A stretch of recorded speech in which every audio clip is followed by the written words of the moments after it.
বন্ধু, আপনি যদি কোনো মোটিভেশনাল ভিডিও বা সঙ্গের উপর নির্ভরশীল না হয়ে নিজেকে সব সময়ের জন্য মোটিভেট রাখতে চান, তাহলে আজই থেকে এই তিনটি জিনিসের উপর কাজ করা শুরু করুন। প্রথমত বডি, দ্বিতীয়ত মাইন্ড এবং তৃতীয়ত ইন্টারলেক্ট।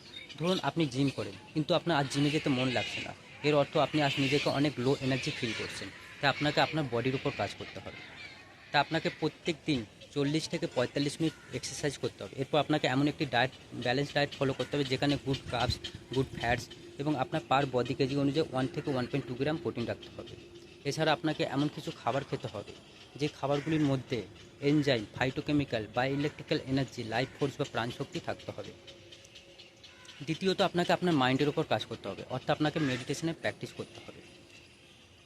যখন আপনি মেডিটেশন করবেন, আপনার ব্রেন সম্পূর্ণভাবে রিল্যাক্স হয়ে যাবে। আপনি নিজেকে অনেক প্রাণবন্ত ফিল করবেন। আপনি যেই কাজটি করবেন সেটি 100% এফোর্টলেসলি করতে পারবেন। তাই আপনি প্রত্যেক দিন 5 মিনিট হোক, 10 মিনিট হোক বা 15 মিনিটের জন্য আপনি মেডিটেশন করতে পারেন। তৃতীয়ত ইন্টারলেক্ট, অর্থাৎ আপনার বুদ্ধির ওপর কাজ করতে হবে। আপনাকে আপনার আন্ডারস্ট্যান্ডিং লেভেলটাকে ইনক্রিজ করতে হবে। তাই আপনাকে প্রত্যেক দিন নতুন নতুন কিছু শিখতে হবে এবং সেগুলি শিখে নিজের জীবনে অ্যাপ্লাই করতে হবে। একটা কথা মনে রাখবেন, ওষুধ পকেটে রাখলে নয়, সেটা শরীরে প্রবেশ করার পরেই কাজ হয়।